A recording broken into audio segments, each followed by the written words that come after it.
Hello hello hello hello everyone, welcome back to our channel Gyan Lab once again. तो जैसे कि आप लोगों ने पार्ट वन तो देख ही लिया होगा। सर किसका पार्ट वन? जो नए बच्चे यहाँ पर ये वीडियो देख रहे हैं, तो हमारा यहाँ पर एमएसटी सीईटी 2022 के बच्चों के लिए हम लोगों ने पीवाईक्यू सीरीज चालू की थी। सर कौन सी पीवाईक्यू सीरीज? जो 2021 में जितने भी शिफ्ट्स हुए थे एमएसटी सीईटी एग्जामिनेशन के, उसके बायोलॉजी एंड फिजिक्स के क्वेश्चंस के सोल्यूशन हम लोग आपको एक्सप्लेन कर रहे हैं। प्लस इसकी पीडीएफ भी आपको हमारे टेलीग्राम ग्रुप पे मिल रही है, और एक बहुत बड़ा सरप्राइज है जो आपको आज में या कल में रिवील हो जाएगा। तो उससे आपका 90% टेंशन खत्म हो जाएगा, ये I can promise this. Plus आपको मैथ्स एंड केमिस्ट्री के, सर क्या, मैथ्स और केमिस्ट्री के भी पीडीएफ्स अवेलेबल हो जाएंगे विद सोल्यूशन। तो आपको कहीं पर भी जाने की जरूरत नहीं है। और ये सब कितने रुपए में सर? ये सब कितने रुपए में बेच रहे हो सर आप? तो ये हम बेच रहे हैं, बस आपको क्या करना है, सब्सक्राइब करना है, बस और कुछ नहीं करना है, ठीक है।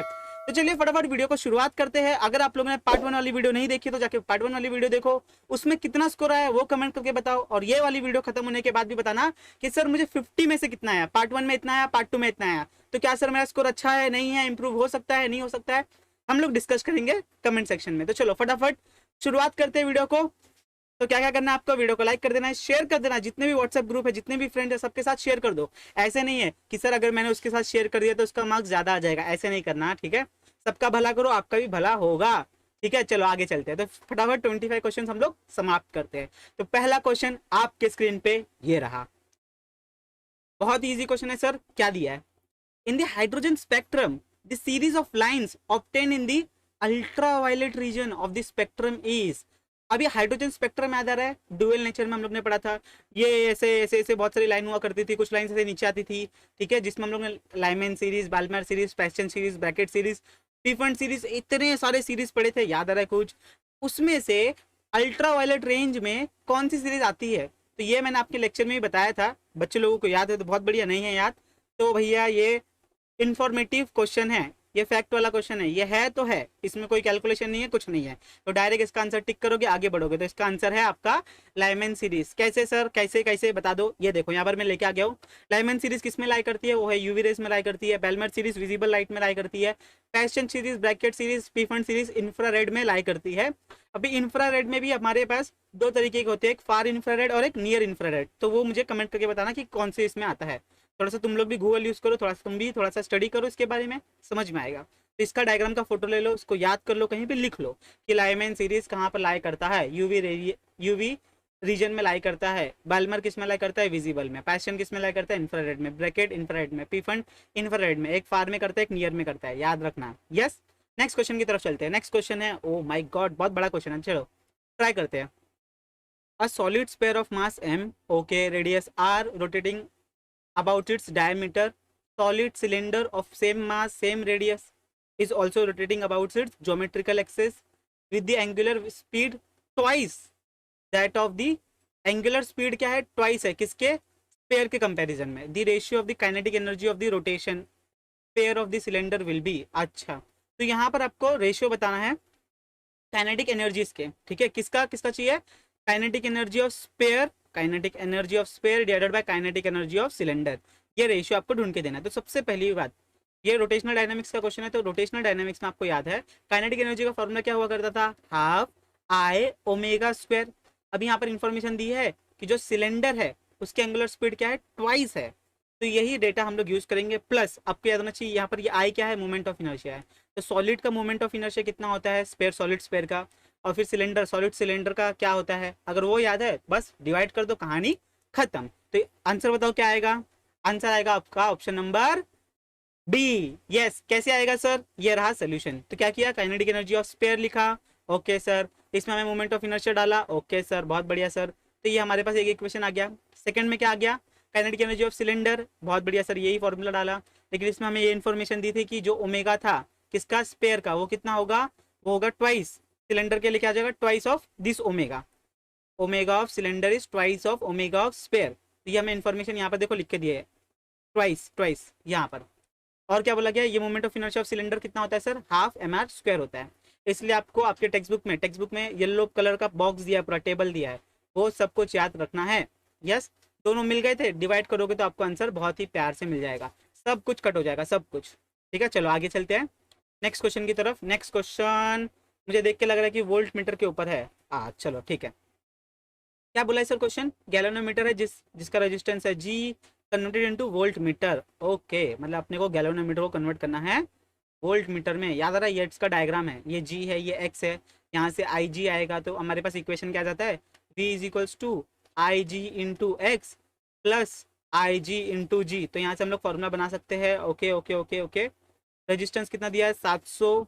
ओके, गैलोनोमीटर इन सीरीज में दिया है रेजिस्टेंस, और कितना दिया, 1500 connected in series, then the range gets double the value of G. Okay, तो हमें क्या बोला गया है, पहले एक कंप्लीट इन्फॉर्मेशन दे दी है, फिर उसके बाद में हम लोग ने क्या किया, रेजिस्टेंस चेंज कर दिया, रेजिस्टेंस डबल कर दिया, तो जी की वैल्यू कितनी हो जाएगी ये हमें पूछा गया है। चलो, बहुत ही ईजी क्वेश्चन है ये। एन टाइम्स वाला इंक्रीज किया है फंडा, 10 टाइम्स वाला इंक्रीज किया तो क्या आ जाएगा, बताओ आंसर कितना आएगा, कमेंट करो। हो गया कमेंट? यस, सॉल्व किया। वीडियो पॉज करो, सॉल्व करो, आगे चलते हैं। नेक्स्ट आंसर आएगा आपका ऑप्शन नंबर ए। कैसे आएगा सर? ये देखो आपका सोल्यूशन, ये है आपका फॉर्मूला। यहाँ पर ये आर की जगह पे आप लोग एक्स यूज कर सकते हो, कोई दिक्कत वाली बात नहीं है। ये वाला फॉर्मूला आपके टेक्स्ट बुक में दिया हुआ है, जाके खोल के देखो, एन फॉर्मूला वाला। तो वहाँ पर अगर आप लोग ये फॉर्मूला देखोगे, इस फॉर्मूला में हमको क्या क्या दिया है, सबसे पहले हम लोग को ये एन वाला वैल्यू फाइंड आउट करना है। तो यहाँ से देखो, सबसे पहला ये पहला कंडीशन है जहाँ पर 700 दिया है, एन दिया है, ठीक है। फिर दूसरा कंडीशन में क्या बोला कि 700 हो जाएगा 1500, दोनों दे दिया, फिर दोनों को डिवाइड किया, एन का वैल्यू मिल गया। अब ये एन का वैल्यू हम लोग पुट करेंगे इन दोनों में से एक इक्वेशन में, फिर बाद में आपको जी का वैल्यू मिलेगा। समझ में आ गई बात? पक्का? चलो, बहुत बढ़िया, इजी सोल्यूशन, इसमें एक्सप्लेन करने की कोई भी जरूरत नहीं है, फॉर्मूला बेस्ड क्वेश्चन है। नेक्स्ट क्वेश्चन, बहुत बढ़िया। चलो, क्या बोला गया है, a disk at rest is subjected to uniform angular acceleration. अच्छा, एक डिस्क है, वो क्या है, उसके ऊपर एंगुलर एक्सेलरेशन लग रहा है, avoided axis. Let θ1 and θ2 be the angles describe by the disk in first and second of his motion. Oh my god, the ratio. अच्छा, रेशियो निकालना है अपने को θ1 बाय θ2 का। बताओ क्या आएगा? ऐसा क्वेश्चन कहीं देखा है? देखा देखा लग रहा है? नहीं देखा है तो देखो और इसको नोट डाउन करो। बहुत बच्चे गलती करते हैं, जब भी वो कोई नया क्वेश्चन देखते हैं तो वो छोड़ देते हैं। अरे भैया, तुमने बहुत प्रैक्टिस की है, मुझे पता है, तुमने बहुत सारे एमसीक्यू सॉल्व किए थे, बहुत सारी चीजें की है। तो ये वाला अगर आपको कोई नया क्वेश्चन मिल जाता है तो ऐड दैट क्वेश्चन। ऐसे क्वेश्चन अगर आपको दिखते हैं, नए नए टाइप के क्वेश्चन, तो उसको ऐड करके रखो अपने बुक में, कहीं ना कहीं इसको लिख के रखो, ताकि अगर ऐसे टाइप के कोई क्वेश्चन दिख जाए तो एग्जाम में फटाक से कर सको। ठीक है, आंसर क्या आएगा? आंसर आएगा आपका ऑप्शन नंबर बी। सोल्यूशन कैसा है सर? यहाँ पर देखो, सबसे पहली बात, angle describe in 1 second, 1 second में कितना एंगल बनाएगा सर? अभी सर ये फॉर्मूला कहाँ से आया सर? ये फॉर्मूला बता दो, बस कहानी जिंदगी अपनी सेट हो जाएगी। तो याद है आपको, s is equals to u t plus half a t square, ये वाला फॉर्मूला, ये था लीनियर के लिए। एंगुलर में हम लोग क्या लिखते हैं, theta is equals to omega naught t plus half alpha t square. अब यहाँ पर क्या लगा है कि वो पहले रेस्ट पे था, तो इनिशियल वेलोसिटी कितनी थी, 0, तो थीटा क्या बन गया अपना, हाफ अल्फा टी स्क्वायर। बस यहाँ से ये फॉर्मूला बन गया। टी की वैल्यू दी है, एक इक्वेशन, टी की वैल्यू दी है, दूसरा इक्वेशन, दोनों को किया, एंगल डिस्क्राइब्ड इन सेकंड। तो ये आ जाएगा कितना, यहाँ पर देखो, ऐसा लिखोगे और यहाँ पर आपका आंसर आ जाएगा। ठीक है, बहुत इजीली मैंने आपको सब कुछ बता दिया है। चलो नेक्स्ट क्वेश्चन पे चलते हैं। नेक्स्ट क्वेश्चन आ गया आपका इलेक्ट्रोस्टैटिक्स के ऊपर। इजी क्वेश्चन है बहुत, ठीक है, लेकिन इसमें थोड़ा सा झोल है, देखते क्या है वो। A capacitor if a dielectric slab of thickness t is placed between the parallel plate separated by a distance d, आपके पास एक पैरेलल प्लेट है कैपेसिटर जिसका डिस्टेंस है d, उसके बीच में आप एक स्लैब डाल रहे हो, डाइलेक्ट्रिक स्लैब जिसका थिकनेस है t, करेक्ट है? Okay sir, the capacitance of the capacitor is reduced to the half of its original value. जैसे आप लोग ने ये पुट किया तो इसका जो वैल्यू था, मान लो इसका 100 वैल्यू था, तो ये कितना हो गया, 50 हो गया, हाफ हो गया। अच्छा sir, then dielectric constant of the slab is, इसका डाइलेक्ट्रिक कांस्टेंट मतलब हमें के बताना है कि कितना होगा, के। ठीक है, अब इस क्वेश्चन में थोड़ा सा प्रॉब्लम है। प्रॉब्लम क्या है सर? हम लोग ने एक क्वेश्चन सेम ऐसे सॉल्व किया था कि पैरेलल प्लेट कैपेसिटर के बीच में अगर हम लोग कोई स्लैब डालते हैं तो उसका कैपेसिटेंस बढ़ जाता है, तो यहाँ पर कम हो रहा है। तो यहाँ पर आप लोग फॉर्मूला वाइज तो आप लोग निकाल सकते हो कि क्या है आंसर। तो आंसर आएगा ऑप्शन नंबर सी। कैसे आएगा सर, दिखा देते हैं मैं, ये देखो। सबसे पहली बात सर, विदाउट डाइलेक्ट्रिक के लिए फॉर्मूला क्या है, C is equals to A epsilon naught divided by d, clear है। और फिर विद डाइलेक्ट्रिक के लिए क्या है, C डैश नाम दिया है यहाँ पर, ए epsilon naught divided by D minus T plus T upon के विथ थिकनेस। विथ थिकनेस है। तो अभी यहाँ पर क्या बोला गया है, यहाँ पर बोला गया है कि जब आप लोग स्लैब में डाल देते हो, स्लैब डाल देते हो कैपेसिटर के बीच में, ये विदाउट, ये स्लैब है और ये विथ स्लैब है। जैसे आप लोग ने डाल दिया तो इसकी वैल्यू क्या हो जाएगी, इसकी वैल्यू हो जाएगी half of original value, half of original value. तो ये हमें यहाँ पर बताया गया है। बस यही से अपना होता है काम शुरुआत। तो सी डैश की वैल्यू पता है यहाँ पर रखा, सी का वैल्यू पता है यहाँ पर रखा, बस फिर यहाँ से क्या किया, क्रॉस मल्टीप्लाई करके सॉल्व करने की कोशिश की। सॉल्व करने के बाद में यहाँ पर हम लोग ने इक्वेशन निकाला और इक्वेशन हमारे पास ये आ गया, आंसर आ गया। लेकिन यहाँ पर देखो लिख के दिया है, this question is physically incorrect, the dielectric constant can not be less than 1, एक के नीचे नहीं हो सकता सबसे पहले कांस्टेंट की value, and the capacitance can not decrease on introducing N of dielectric. तो हम लोग जब हम लोग ने थ्योरेटिकली पढ़ा है कि कैपेसिटर के बीच में डाइलेक्ट्रिक डालते हो तो उसका कैपेसिटेंस बढ़ जाता है।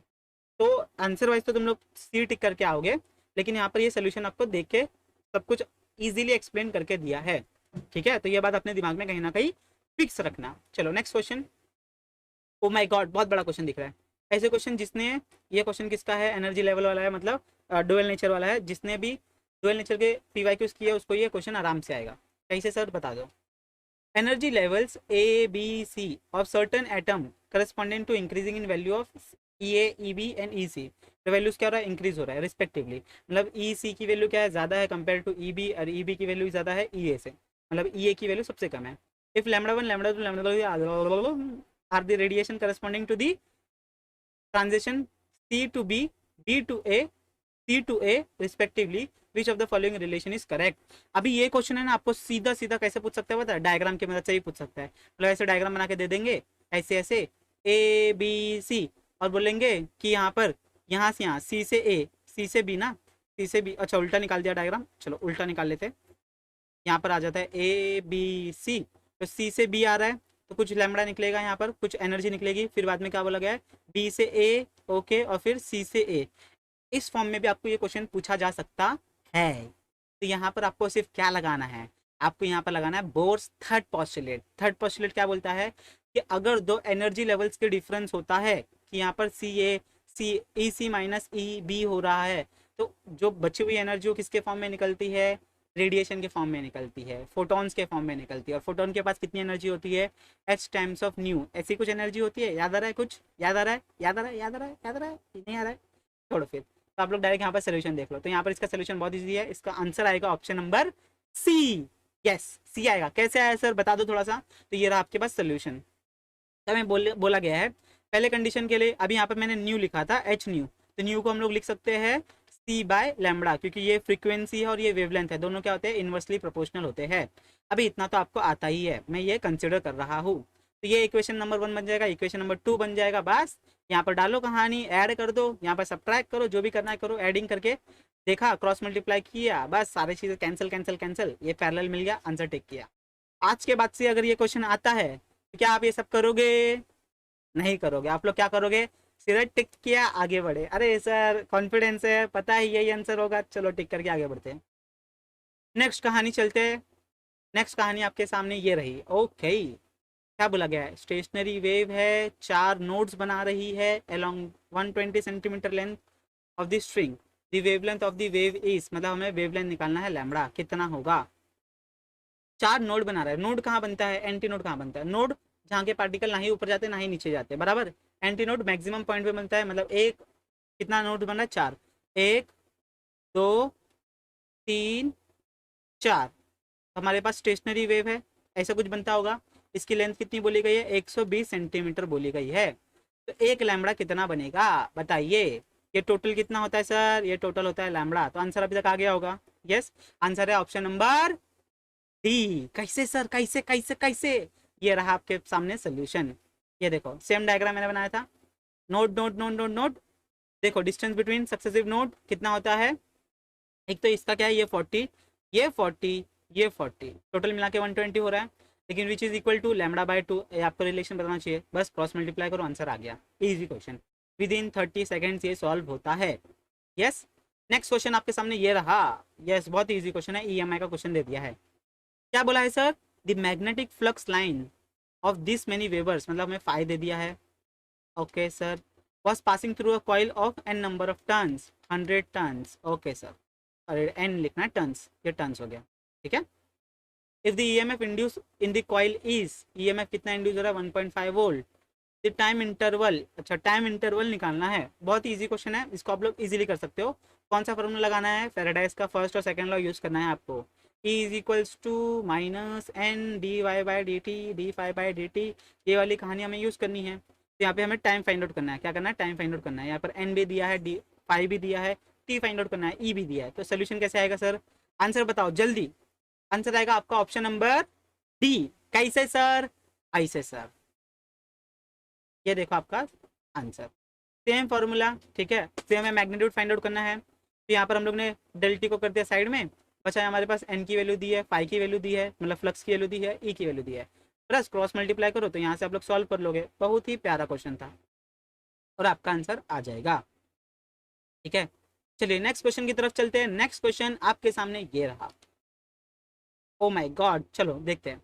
Ordinary body A and B radiates maximum energy with wavelength difference 4 micrometre, sorry, okay, the absolute temperature of body A is 3 times that of B. The wavelength at which body B radiates maximum energy is, oh my god, इसको थोड़ा सा आपको अच्छे से समझना पड़ेगा, ठीक है। तो इसका मैं आपको डायरेक्ट सोल्यूशन दिखा देता हूँ। इसका आंसर क्या आएगा जल्दी, टिक टिक 1, टिक टिक 2, टिक टिक 3, टिक टिक 4, टिक टिक 5। दिया आंसर, दिया नहीं दिया, दे दिया पक्का। चलो तो इसका आंसर आएगा आपका ऑप्शन नंबर बी।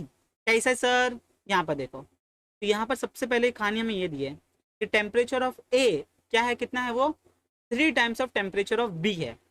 सेकंड, हमें पता है कि जो वेवलेंथ होता है और टेम्परेचर होता है, एब्सोल्यूट टेम्परेचर, वो कैसा होता है, इनवर्सली प्रोपोर्शनल होता है। क्या होता है, इनवर्सली प्रोपोर्शनल। तो यहाँ पर अगर मैं ये लॉजिक और ये लॉजिक दोनों को कंबाइन करूँ तो मैं वी लैम्बडा बी के लिए निकाल सकता हूँ। लैम्बडा बी के लिए क्या आएगा, उल्टा आएगा ना। अगर मैं lambda A upon T upon lambda T A lambda B proportional to या फिर इक्वल टू टी बी ऐसा कुछ करूँ और इसका रेशियो लूँ तो आपको क्या मिलेगा, आपको मिलेगा कि lambda B is 3 times of lambda A. और सेकंड चीज हमें क्या दी है, उन दोनों का डिफरेंस, वेवलेंथ का डिफरेंस कितना है, वेवलेंथ का डिफरेंस है 4 माइक्रोमीटर डिफरेंस। ये हमें गिवन है भैया, क्वेश्चन में ध्यान से पढ़ो, डिफरेंस हमें गिवन है, वेवलेंथ डिफरेंस इज 4 माइक्रोमीटर। अभी यहाँ पर बस वैल्यू रखते जाओ, लैम्बडा बी का वैल्यू क्या है, 3 है, बस यहाँ पर रखा, सॉल्व किया, आपका आंसर आ गया, ठीक है। कितना आ गया, 6। तो इसके ऊपर ज्यादा पंचायत नहीं करना है। नेक्स्ट क्वेश्चन आपके सामने ये रहा। ओ माय गॉड, क्या बोल रहा है sir, a monochromatic light of wavelength lambda falls on the single slit, okay, if the first secondary maximum occurs at 30 degree due to diffraction, the width of the slit should be, मैं width of the slit निकालना है। चलो आगे चलते हैं, बताइए answer क्या आएगा इसका। वीडियो पॉज करो, सॉल्व करो, आंसर बताओ। नहीं किया वीडियो पॉज, क्यों नहीं कर रहे हो वीडियो पॉज, वीडियो पॉज करो भैया। अभी भी नहीं किया, कर पॉज कर, ठीक है। चलो अभी आंसर बताओ। आंसर आएगा आपका ऑप्शन नंबर डी। कैसे सर, ऐसे सर। क्या बोला गया है, फर्स्ट सेकेंडरी मैक्सिमा के लिए फॉर्मूला हमारे पास डायरेक्टली है, डायरेक्टली फॉर्मूला यहाँ पर पुट किया। हमें बोला गया एंगल कितना था, 30 डिग्री, साइन 30 यूज़ किया, साइन 30 यूज़ किया, यहाँ पर बस ए का वैल्यू कैलकुलेट कर लिया, हो गया, कहानी खत्म। ईजी था, कोई इसमें ज़्यादा मगजमारी नहीं है। चलिए नेक्स्ट चलते हैं। नेक्स्ट क्वेश्चन आपके सामने ये रहा। Oh my god, yes, gravitation का question. What should be the velocity of earth due to rotation about its own axis so that the weight becomes half of its initial value. मतलब क्या बोल रहा है कि अर्थ की वेलोसिटी कितनी हो जानी चाहिए कि जो उसका वेट है वो हाफ हो जाए इनिशियल वैल्यू। मतलब मान लो कि अगर इनिशियली 100 kg था तो 50 हो जाए, और 100 के टाइम पे वो घूम रहा था समथिंग एक्स से, तो उसका वैल्यू ये x/2 हो जाना चाहिए, हाफ करना है ना। तो ये x ये कितना होगा ये हमें बताना है। तो ये क्रॉस मल्टीप्लाई से नहीं होगा, समझाओ। r is the radius of the earth, g is the acceleration due to gravity, और cos 0 1। बताओ, सॉल्व करो। किया सॉल्व, हो गया। चलो तो इसका आंसर आएगा आपका option number A. Yes sir, solution sir, ये लो सोल्यूशन। सर ये कौन सा है सर, ये लैटिट्यूड वाला आ रहा है याद, लैटिट्यूड वाला ये है, ठीक है, कि जी की वैल्यू लैटिट्यूड में कैसे वेरी करती है, तो वही वाला ये डायरेक्ट इक्वेशन यहाँ पर लिखा हुआ है, ठीक है। तो यहाँ पर वैल्यूज पुटअप की, 1 पुटअप किया, यहाँ पर कैलकुलेशन किया। अभी यहाँ पर देखो, यहाँ पर वैल्यूज पुटअप की, वैल्यू पुटअप करने के बाद में आपको डायरेक्ट यहाँ पर आंसर आ जाएगा। बहुत ही ईजी क्वेश्चन है, स्टैंडर्ड क्वेश्चन है, इसको हम लोग स्टैंडर्ड क्वेश्चन बोलते हैं। क्या ये स्टैंडर्ड क्वेश्चन है, ठीक है। तो इसमें कुछ चेंजेस कर ही नहीं सकते। इसमें क्या बोला कि वेलोसिटी क्या करना है, वेलोसिटी क्या होनी चाहिए जब आपका वेट हाफ हो जाए, ठीक है, इनिशियल वैल्यू से। तो भैया इतना आपका ये हो जाएगा कहानी। तो option number A is the correct answer. यहाँ पे देखो रूट का वैल्यू हाफ होता है, मैंने पिछले लेक्चर में ही बताया था, रूट का वैल्यू हाफ होता है, ध्यान से। नेक्स्ट क्वेश्चन की तरफ चलते हैं। नेक्स्ट क्वेश्चन आपके सामने ये रहा। हाँ, इसका थोड़ा सा बड़ा सोल्यूशन है, ठीक है। बताओ क्या आएगा। Two identical convex glass lens, okay, जिसका हमें म्यू दिया है, of focal length f kept in contact, the space between the two lenses is filled with water, जिसका दिया हमें refractive index, the focal length of the combination is, oh my god, थोड़ा सा ये क्वेश्चन सर हिला देगा, लेकिन देखते सोल्यूशन। आंसर क्या आएगा इसका, आंसर आएगा इसका ऑप्शन नंबर बी। कैसे सर, ध्यान से देखो। सबसे पहले फॉर ग्लास लेंस, जब आप लोग ग्लास लेंस लोगे तो इसके लिए बड़ा वाला फॉर्मूला है, ठीक है। ग्लास लेंस लोगे तो इसके लिए बड़ा वाला फॉर्मूला है। यहाँ पर वैल्यूज पुटअप करोगे तो यहाँ पर आप लोग सॉल्व करके देखोगे तो एफ के बराबर F is equals to R की वैल्यू आ रहे हैं। If concave water lens is formed between the two lenses for water lens, तो यहाँ पर क्या बोला गया है, यहाँ पर अभी इसका है ना थोड़ा सा आपको क्वेश्चन, थोड़ा सा आपको इसका इमेज कि ये कैसे बनता है ये आपको थोड़ा सा इमेजिन करना पड़ेगा, ठीक है। इमेजिन करो नहीं तो सेम क्वेश्चन को आप लोग सर्च करके उसका डायग्राम भी देख सकते हो। तो वाटर के लिए भी सेम फॉर्मूला है, खाली यहाँ पर क्या आ गया, वाटर वाटर आ गया, फॉर्मूला सेम है। और जब इस फॉर्मूला को यहाँ पर पुटअप किया और देखा गया तो आपको आंसर क्या मिला, आपको आंसर मिला 2/3f। तो ये आंसर आया ना अपना, कितना है 3f/4, 3f/4। हाँ, क्रॉस मल्टीप्लाई करके देखो, यस यस यही आ रहा है ना। हाँ, उल्टा करना पड़ेगा, उल्टा करना पड़ेगा भैया, ठीक है, उल्टा रेसिप्रोकल लेना है, रेसिप्रोकल 1/FW है ये, FW चाहिए तो उल्टा कर रहे हो तभी आंसर आएगा, ठीक है, तभी आंसर आएगा। देखो मैच कर लो। चले आगे नेक्स्ट क्वेश्चन की तरफ। यस, एक बार इसका मुझे बता देना कि सही है कि नहीं है, ठीक है। चलो नेक्स्ट क्वेश्चन आपके सामने ये रहा। अरे इसके आगे भी दिया है, ओ माय गॉड, अच्छा, इसलिए मैं बोलूँ यहाँ पर कोई गड़बड़ है, ठीक है, इसलिए मैंने बोला चलो ठीक है। देखो भैया, here 3 lenses are in contact, their equivalent focal length is, अच्छा, तीनों कांटेक्ट में आ गए, तीनों का वैल्यू एडअप किया, तीनों का वैल्यू एडअप करके फिर आपको आंसर मिलता है। ओ माय गॉड, क्या बात है, ठीक है। चलो यस, देख लेना ये सोल्यूशन। भैया थोड़ा सा ये क्वेश्चन बोल सकते हैं हायर लेवल पे है, हायर लेवल पे बोल सकते हो या फिर फॉर्मूला बेस बोल सकते हो। ऐसे आपको कम से कम ऑप्टिक्स है, ये क्लास 11th का ऑप्टिक्स का क्वेश्चन है, ये देख लो आप लोग, मैंने बता दिया टॉपिक भी क्या है। नेक्स्ट क्वेश्चन आपके सामने। अभी ये तो अपने ने बहुत बार सॉल्व किया है, बहुत मतलब बहुत बार। ऑप्शन इन दोनों में से कोई होगा तो देख के बता सकता हूँ, बोलो क्या होगा sir. If x v a denoted the displacement, velocity, acceleration of the particle executing SHM of period T respectively, then which of the following expression does not change with time. तो ऐसा कौन सा एक्सप्रेशन है जो time के साथ change नहीं होता है, ये वाला, ये वाला, ये वाला, ये वाला, कौन सा। ये क्वेश्चन जिसने पीवाई क्यू सॉल्व किए उसने 10-12 बार सॉल्व किया होगा, ठीक है। बताओ आंसर क्या आएगा, आंसर आएगा आपको ऑप्शन नंबर बी। सोल्यूशन क्या है सर, सोल्यूशन आपका ये, टाइम पीरियड रिमेन्स कांस्टेंट, तो ए बराबर -kx। अभी यहाँ से ले लो -k का वैल्यू, यहाँ से रख लो, बस कहानी हो गया। कांस्टेंट तो निकालना है सर, खत्म। यस, 2 लाइन में आंसर खत्म, क्लियर। यस, चलो नेक्स्ट क्वेश्चन की तरफ चलते हैं। 39 एम ऑर्बिटल, ओके, बहुत ईजी क्वेश्चन है, चलो सॉल्व करो। M orbital magnetic movement of the revolving electron around the nucleus varies with the principal quantum number ns। इसका अगर आपको फॉर्मूला याद होगा तो आप लोग इसको कर पाओगे, नहीं तो नहीं कर पाओगे। यस, बोलो क्या करे, क्या करे, क्या करे, क्या करे। यहाँ पर देखो इसका आंसर आएगा ऑप्शन नंबर डी। कैसे सर, यहाँ पर देखो फॉर्मूला क्या है सर, फॉर्मूला है आपका एम ऑर्बिटल का फॉर्मूला क्या होता है, E/2me into in terms of L, in terms of L. तो एल की जगह पे हम लोग क्या लिख सकते हैं, एल की जगह लिख सकते हैं NH/2π। तो ये आपका जो मेन फॉर्मूला बना, ये एन और ये एम कैसे एक दूसरे से मिले हुए हैं, डायरेक्टली प्रोपोर्शनल है। ऐसे आप लोग सारे फॉर्मूला में देखना, सारे फॉर्मूलाज में देखो एन के साथ बाकियों का क्या रिलेशन है, मैग्नेटिक फील्ड का क्या रिलेशन है, करंट का क्या रिलेशन है, एल का क्या रिलेशन है, सबके लिए आपको देखना पड़ेगा। ऐसे क्वेश्चंस बहुत बार आए हैं, बहुत मतलब बहुत बार आए हैं, ठीक है। तो आप लोग को ये ट्राई करके देखना पड़ेगा। आगे चलते हैं, 39 क्वेश्चन हो गए। 40th क्वेश्चन आपके सामने ये रहा, ये तो बहुत ईजी है भैया, टोटल इलेक्ट्रिक फ्लक्स निकालना है due to all charges as shown in figure. सबसे पहली बात, जितने चार्जेस बॉडी के अंदर है वही कंसिडर करेंगे, बाहर वाले कंसिडर नहीं करेंगे। अभी अंदर क्या क्या है सर, अंदर है एक पॉजिटिव, दो पॉजिटिव और एक नेगेटिव है। तो ये नेगेटिव एक दूसरे को खा लेंगे, बचेगा एक पॉजिटिव। तो आंसर क्या आएगा, आंसर आएगा ऑप्शन नंबर डी, खत्म, अकॉर्डिंग टू गॉस लॉ। तो यहाँ पर ऑप्शन नंबर डी कैसे आएगा सर, बता दिया मैंने आपको। ठीक है, गॉस लॉ का फॉर्मूला क्या है formula, total charge upon epsilon not. तो यही तो फॉर्मूला लिखा है, टोटल चार्ज क्या है, प्लस क्यू बचा ना सिर्फ यहाँ पर। Yes, next question, photo electrons are obtained by, क्या ये, irradiating zinc by radiation of this many Armstrong in order to increase the kinetic energy of ejected photoelectrons। हमें क्या करना पड़ेगा, मतलब हमें क्या बोला गया है कि कुछ रेडियंस दिया है, फोटो इलेक्ट्रॉन्स है, उनकी काइनेटिक एनर्जी में बढ़ानी है। तो हमें क्या करना पड़ेगा, बताओ। Only wavelength should be increase, both wavelength and intensity of radiation should be increase, only wavelength should be decrease, only intensity of radiation should be increase.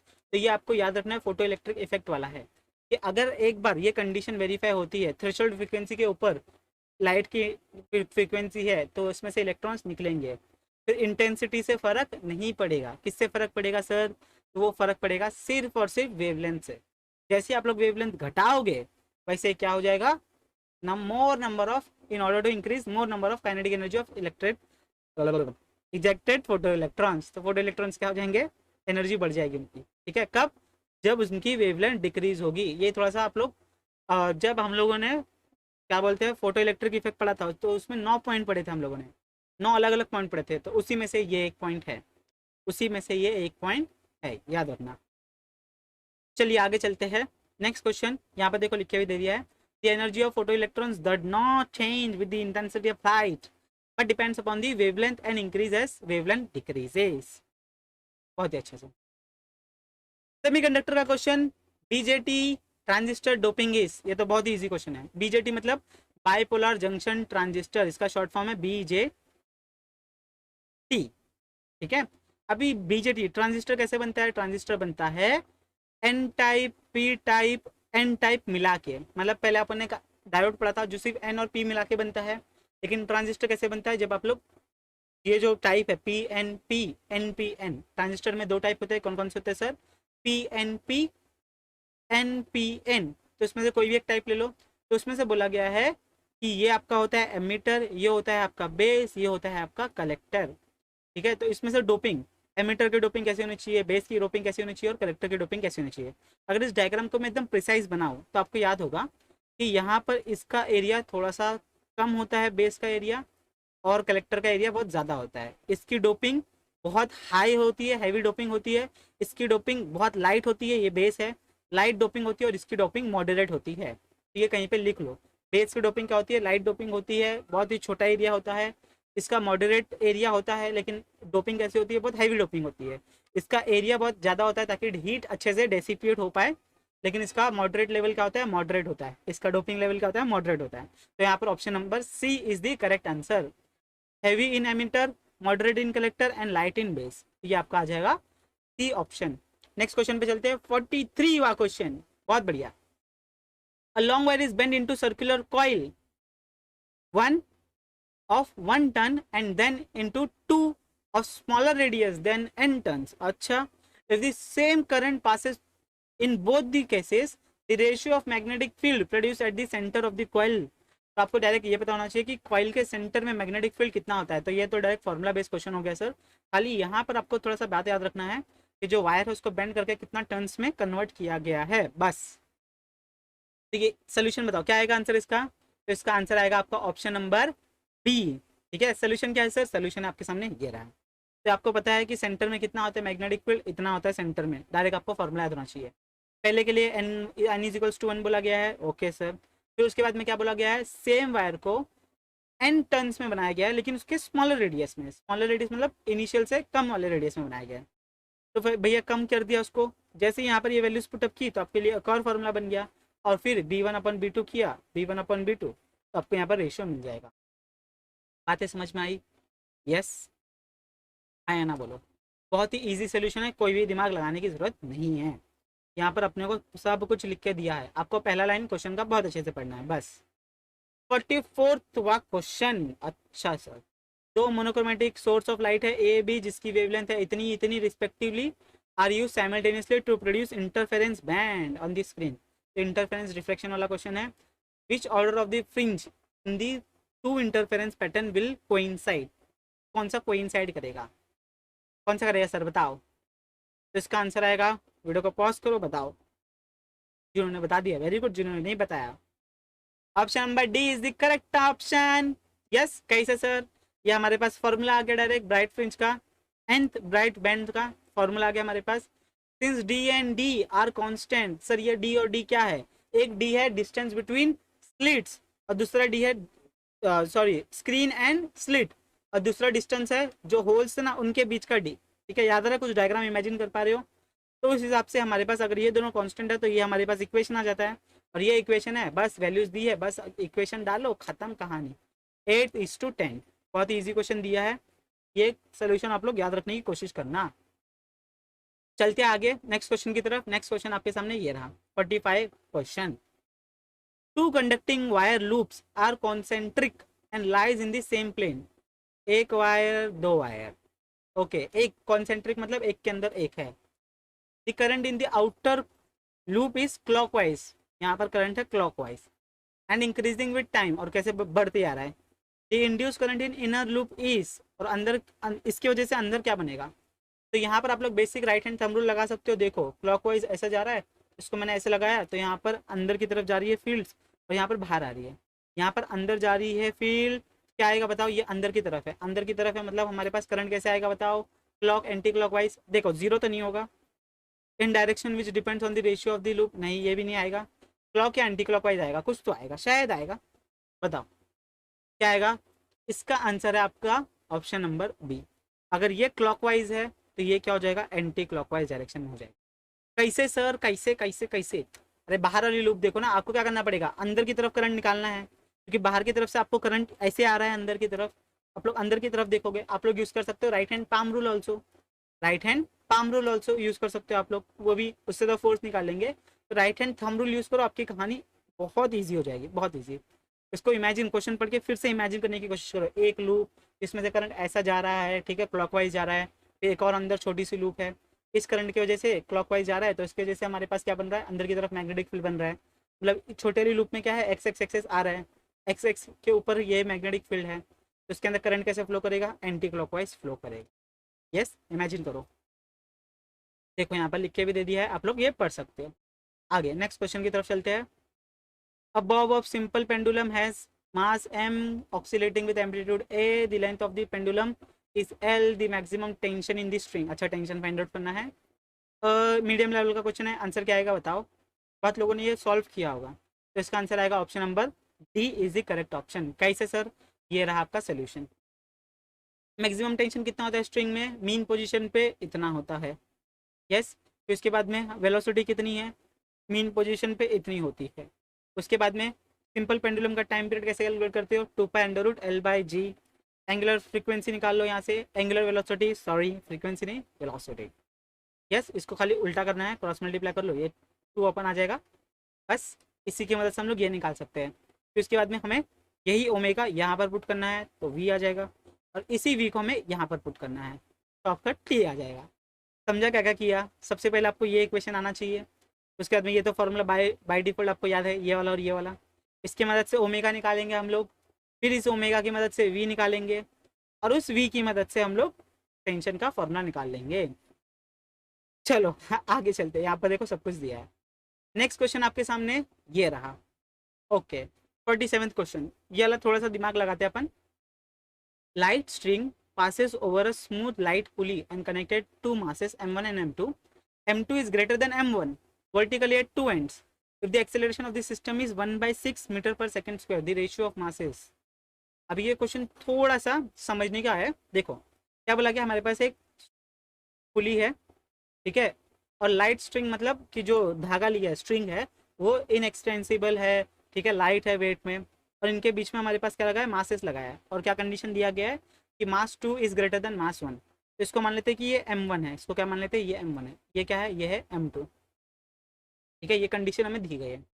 तो अभी इस कंडीशन के हिसाब से हमें पता है कि टेंशन हमेशा टुवर्ड्स द सपोर्ट लगेगा। बहुत बढ़िया सर। इसके यहाँ पर लगेगा मास वेट एम जी नीचे की तरफ, हमेशा यहाँ पर भी क्या लगेगा m1 g नीचे की तरफ। अभी यहाँ पर ये नीचे आ रहा है m2 तो एक्सेलरेशन ये इस तरफ हो रहा है, और यहाँ पर ये ऊपर जा रहा है तो एक्सेलरेशन कहाँ हो रहा है, ऊपर की तरफ हो रहा है। बस अब इसी चीज़ को आपको देख के यहाँ पर बनाना है इक्वेशंस। तो सबसे पहले यहाँ पे इक्वेशन बना लो। एक्सेलरेशन नीचे की तरफ है तो m2g माइनस टी बराबर m2 इंटू जी रिजल्टेंट आपको मिलेगा। ठीक है, यहाँ पर आप लोग न्यूटन का सेकंड लॉ लगा रहे हो, ये लॉज ऑफ मोशन का क्वेश्चन है 11th का। सेकंड वाले के लिए लगा लो, एक्सेलरेशन ऊपर की तरफ है तो t minus m1 g is equals to, ये दोनों अपोजिट डायरेक्शन में है, m1 इंटू ए। बस दोनों इक्वेशन को ऐड कर लो, दोनों इक्वेशन को ऐड कर लो।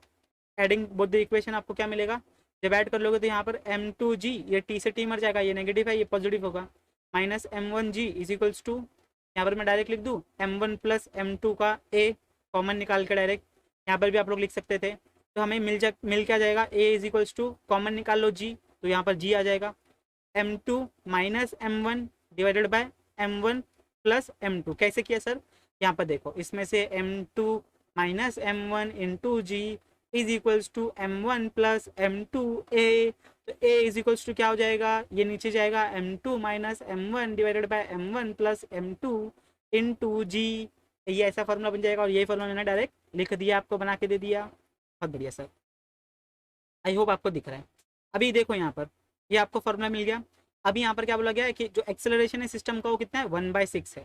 तो अगर मुझे ये एक्सेलरेशन दिया है 1/6 जी, तो मैं अगर यहाँ पर रखूँ वैल्यू, अगर मैं यहाँ पर रखूँ ए की वैल्यू कितनी मिली 1/6 जी, तो यहाँ पर क्या बचेगा m2 m1 m1 m2, तो ये जी से जी मर गया, क्रॉस मल्टीप्लाई करो, m1 plus m2 is equals to 6 times of m2 minus m1। बस अभी ब्रैकेट सॉल्व कर लो, हो गया m1 m2। अभी यहाँ से अगर मैं डायरेक्ट खोलूँ bracket, 6m2 minus 6m1, cross इस साइड भेज दो m1 m1 और उस साइड भेज दो m2 m2। यहाँ से इस तरफ आया तो ये प्लस 6m1 हो जाएगा, और इस तरफ चला गया तो देखो दिख रहा है कि आपको, इस तरफ चला गया तो ये माइनस हो जाएगा, माइनस m2। तो यहाँ पर कितना हो गया 7m1, और यहाँ पर कितना हो गया 5m2। तो 5/7 का कोई रेशियो दिख रहा है क्या, m1/m2 किया तो कितना आ जाएगा, ये आ जाएगा आपका 5/7। Option number B is the correct option. समझ में आ गया, पक्की बात। इसका सोल्यूशन मैं आपको फिर से दिखा देता हूँ, ये देखो इसका सोल्यूशन। ठीक है, अभी तो दिख रहा है ना, एक एक स्टेप करके दे दिया है, स्क्रीनशॉट ले लो वीडियो पॉज करके। नेक्स्ट क्वेश्चन की तरफ चलते हैं, क्वेश्चन नंबर 48। बस हमारे पास 3 क्वेश्चन बचे हैं, बहुत ही इजी क्वेश्चन बचे अभी।